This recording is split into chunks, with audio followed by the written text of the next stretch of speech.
O, di ba? Ang bongga dito. Sabi ko sa'yo eh. Magpaayos ka para ma-relax ka naman.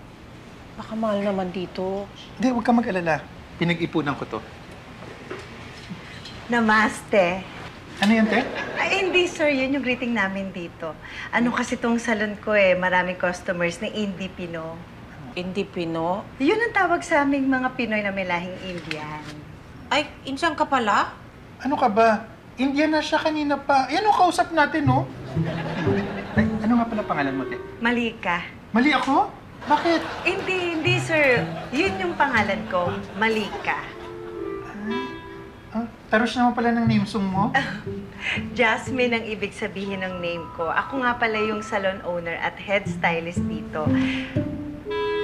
Kayo po si... Ako si Robert. Siya naman si Berta. Ay, anong papagawa nyo? Ano nga ba? Magpapatrim siya, tapos keratin treatment, tapos mani-pedi na rin. Dapat paglabas niya, kabog lahat. Carry ko yan, sir. Ako nang bahala dyan. Alika na. Shampoo tayo, ma'am. Ay, upo ka dyan. Ang pogi naman ang kasama mo. Alam mo, may kakilala kong bading na ganyan, na bet yung ganyang tipo. Yung alam mong pamintang durog. Pamintang durog? Oo. Yung lalaki pumorma, pero alam mong bading. Malika. Ha? Malika. Malika nga ang pangalan ko. Ang sabi ko, Malika, hindi siya bading, asawa ko yan. We. Asawa ko nga. Asawa ko. Asawa ko. Asawa ko. Ito pala eh. Ito ba yung Ay, ano? Dahan. Hello! Uy! Uy! Wow, hello! Aboy! Ang gara naman ang event mo! Ganda, di ba? Bigay sa akin ng daddy niya. Pa-thank you lang po ni Daddy kay Tita. Eh, kaso, kailangan pa pong turuan si Tita eh. Hindi na. Alam ko na itong paandarin. Nakapag-drive ka na ba ng ganyan? Hindi pa. Pero sabi nga, parang laruan lang daw to eh. Pero Tita, mas maganda pa rin po kung magpapaturo muna tayo kay Chito. Pwede ba? Oo naman. Wag na. Kayang-kaya ko itong paandarin. Oh? Ba? Aling Mimi, ah! Yan na.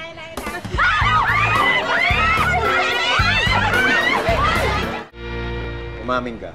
May gimmick to, no? Anong gimmick mo, ha? Of course not. That 100,000 pesos, enough bayaran lahat ng utang ko sa'yo. Uy, baka kailangan yan sa ospital. No. As a matter of fact, galing nga kay mamayan eh. Sir, ito si Atty. Madlang Bayan. Good morning, Mr. Madalo. Good morning, Ma'am Elsa. I'm here po to represent my client, Mrs. Nora Diones. Si mama nito. Yes, sir. Kasama mo to. Dahil may mga kondisyon si mama.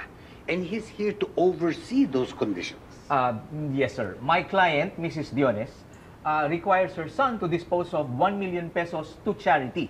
At kailangan kapag pinamigay niya, wala siyang magiging benepisyo at hindi niya ito pagkakakitaan. Correct. Kaya ka nandito para hindi makalusot ito. Yun na nga. But there's more. Oh. May isa pang kondisyon. Yeah.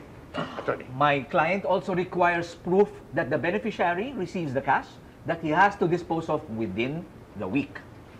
Correct. Paano yun? Walang mapupunta sa'yo? No. After I dispose of the 1 million, then makukuha ko yung mana ko kay mama.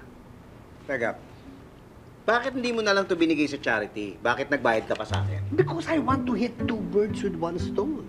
Unang-una, I want to pay you. Gusto ko mabayaran ka. Teka, bayad mo to hindi to charity. Kaya nga, I need you to pledge na yung binayad ko sa'yo, ibibigay mo sa charity. Parang nagdaan lang sa akin yung pera. Oo, pero nagdo-donate ka naman sa charities, di ba? Uy, tama. Pwede mong gamiting pondo dun sa charity na tinutulungan ng PM Mineral. Teka, bayad to eh.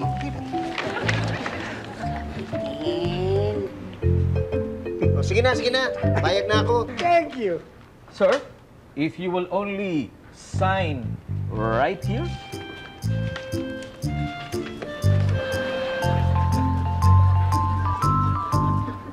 Yes! Thank you, Pepita, my wonderful friend.